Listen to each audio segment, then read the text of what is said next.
Yay! Episode 9 na tayo ng paborito nating segment na Tikman natin yan hanggang tamaan.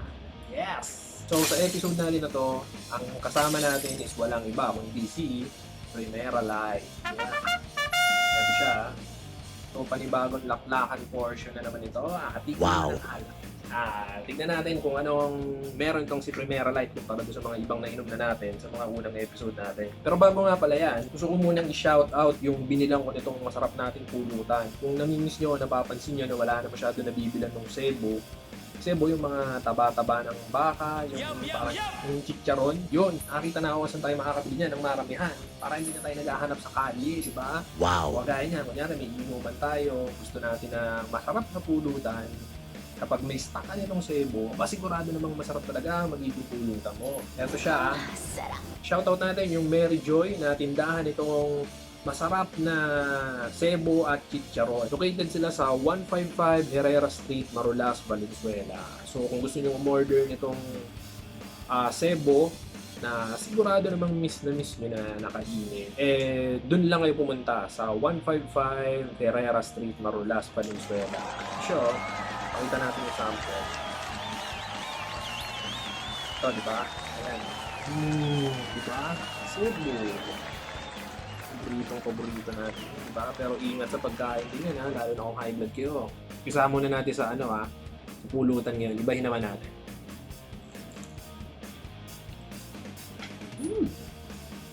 Sarap. Yan.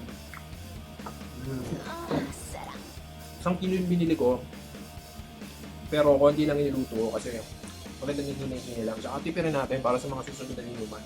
Meron pa tayong pupuntan. Dito na tayo kay Primera Light. Manufactured ito locally dito sa atin. Pero gawa sa imported Solera Gran Reserva from Spain. Primera Brandy ay di sa pagyayabang pero nanalo ng back-to-back Bond Selection Medals noong 2016 at 2017. Siyempre, nakakuha rin siya ng medal noong 2018. Available sa 750ml and 350ml itong si Primera Light. Product din ito ng walang iba kundi si Ginebra San Miguel. Ang gumawa ng world's #1 gin na Gin Bilog.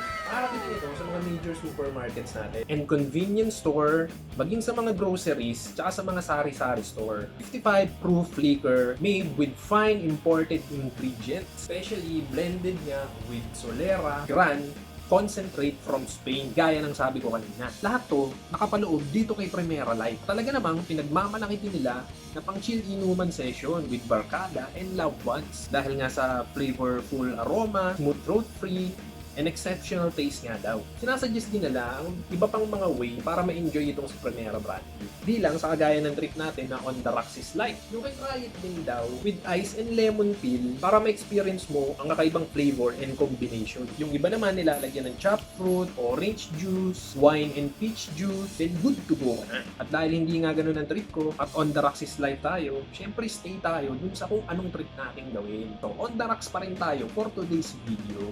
Again, review na tayo. Yung shape niya is same sa mga common hard drinks na makikita natin dito sa bansa natin. Pero ang medyo or mas na nakaiba sa paningin ko dito or nagpasosyal para sa akin sa paningin ko sa kanilang bot is itong sticker nila sa harapan. Yung combination ng blue, white, and gold, relaxing siya sa paningin eh. Para siyang mga imported drinks na nakikita rin natin. Yun yung sinasabi kong award and medal nila, talaga namang ipinangalanda nila dito sa harapan.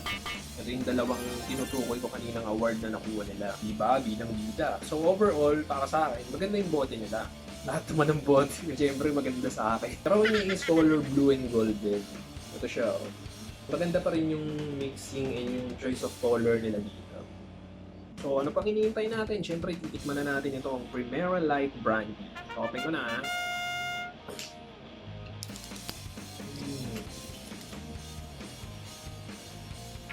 Siyempre amuyin muna natin siya. Bango.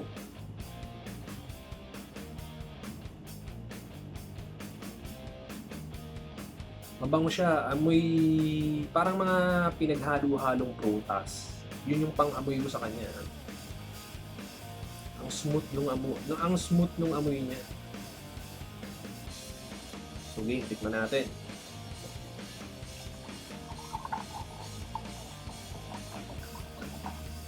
syempre, di muna tayo maglalagay ng yelo para malasahan natin talaga. So, cheers tayo para sa unang tagay natin sa Primera Live. Tikman natin, eh.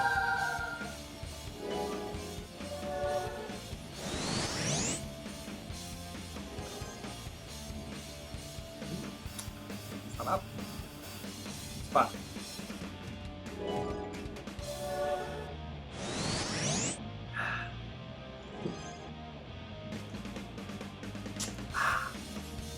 Matamis siya eh. May konting lasa ng honey. Parang yun yung doon kumukuha ng tamis yung panlasa ko sa kanya. Lasang honey. Tapos, same yung sinabi ko, di ba amoy mga prutas nga na pinaghalo-halo. Medyo ganun yung panlasa ko sa kanya. Matamis na lasang honey na lasang fruits eh. Lasa talaga siyang fruits. Then, konting caramel. Then, yung lasa ng oak is konti lang din. So, overall, ang pinaka-nalalasahan ko sa kanya is lasa ng honey at lasang prutas. Then, may mga konting sipa nung lasang oak, yung lasang kahoy na tinatawag natin, plus konting caramel na. So, yun yung apat na nalalasahan ko dito kay Primera. Pero, smooth nga siya. Kapag kainom mo, kagaya nung lagi ko sinasabi, hindi siya nakakasunog ng lalamunan. So, wala pang yelo yan, di ba? Nung sinat ko, so smooth nga siya. Totoo yung sinasabi nila na talaga namang pang chill na inuman lang to. Kasama ang barkada o kaya pamilya. Isa pa, tikman ulit natin.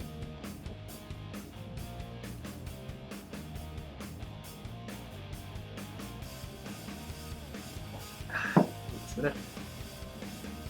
So, ganun pa rin siya. Matamis, na parang honey, na naghalo-halong fruits. Yun yung lasa ko sa kanya. Overall sa akin, masarap. Promise. Yung try it guys. Masarap yung Primera Live. Kagaya nung ibang mga tinry ko na dito, sabi ko talaga namang uulitin ko kasi talagang nasarapan ako. Definitely, etong si Primera Live, uulitin ko din. Sa mga susunod na araw, if ever na maubos ko man ito ngayon, get luck pa ulit tayo yan. Masarap guys, promise. Recommended din to. So ano pang hinihintay natin? Kukuha na tayo ng yelo. Laklakan na ulit. Shoutout ulit dito sa pulutan natin. Ha? Yung Mary Joy na Sebo.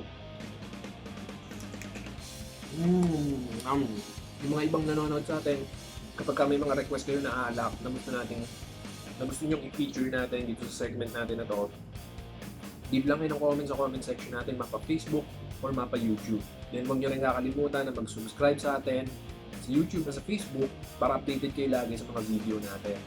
Ha?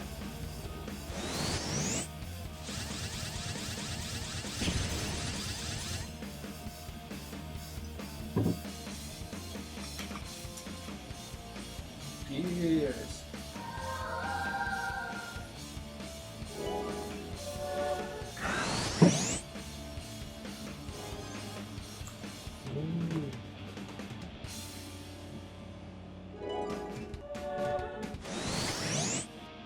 Cheers!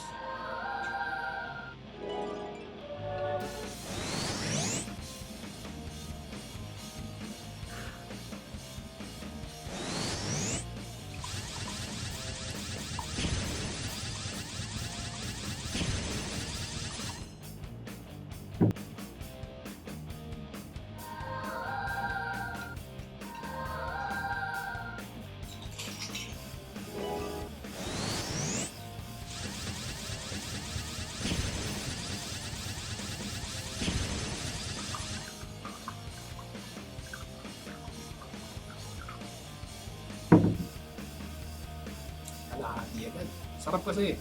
Promise, guys. Try nyo. Cheers. Cheers.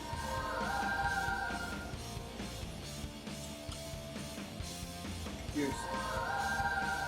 Hindi tayo. Kung napapansin nyo, hindi ako masyadong nag-yelo.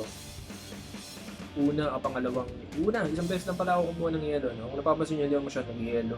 Galing kasi, sorry, excuse me. Galing kasi sa,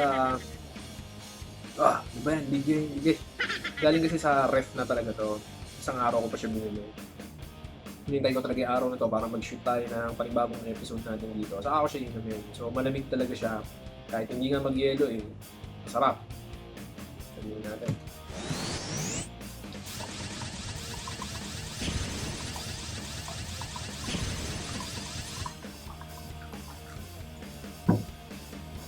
Mas kalahati na tayo, di ba? Parang normal lang.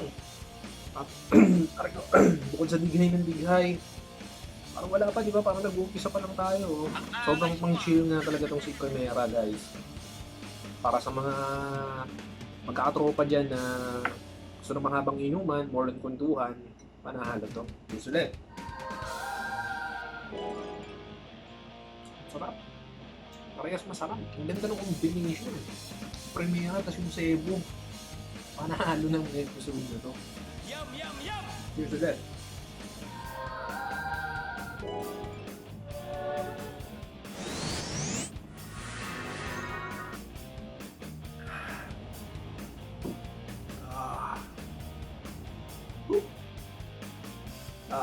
Cheers.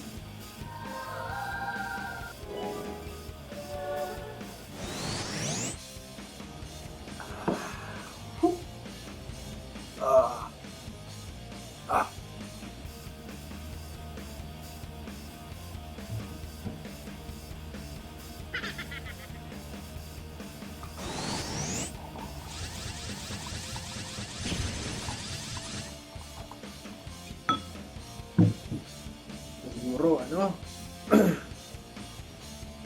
Siguro hindi natin uubusin to again. Siyempre, sabi ko, tayo magsusuisa. Gusto lang naman natin, chill na naman. So, huling salang, huling salin ko na siguro to. Inubusin ko na lang to, then good to go na tayo. By the way, lagi kong intro, nakalimutan ko nga pala, para sa mga kabataan na nanonood sa atin dyan, kids, please, kapag hindi pa kayo po pwedeng uminom at hindi pa kayo pinapayarang uminom, wag. Enjoy muna kayo sa pagiging bagets, guys. Marami pa kayong ibang po pwedeng pagkalibangan. Yung inuman, saka na yan. Sa aking inuman, hindi yan ginagamit na pamporma, porke nakakainom ka, maangas ka na, di ba? Angat ka sa iba. Hindi ganun yun. Hintayin yung outro ko para maintindihan nyo, gaya ng sinasabi ko lagi, kung para saan ba talaga ang inuman. So, hindi porke nag-video tayo ng ganito, iniindahan nyo namin kayo ng uminom. Mali yun, guys. Di ba to? Nag-taste kami. Tinitikman namin yung iba't ibang alak. Gumagawa kami ng review kung ano yung mga lasa ng alak. Hindi naman ito basta-basta na uminom lang kami para magdibang, may gulo. Di ba yun? So, sa mga nanonood na bata dyan, please guys, enjoy mo na pagiging bata, huwag mo na uminom, okay? Aral mo na mabuti. Cheers! Sulit, mga last ko na to. Hindi ko naman nakalagay ng isang inuman to. Ako na. Ganda duwan tayo dyan. Cheers!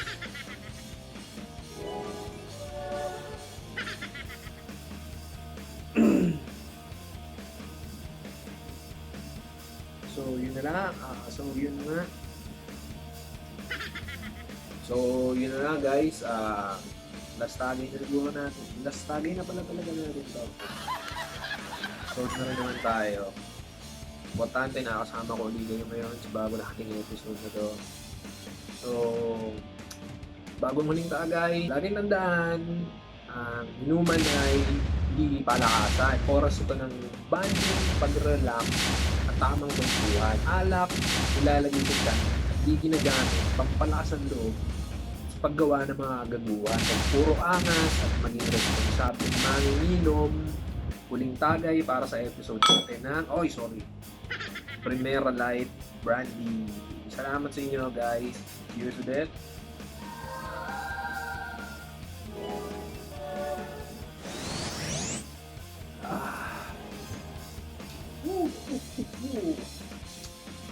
Zebo ko, naging kaligilan. Sana pulutan. So yun guys, kaya ano sinasabi ko, maging responsable yung manginginom guys. Peace.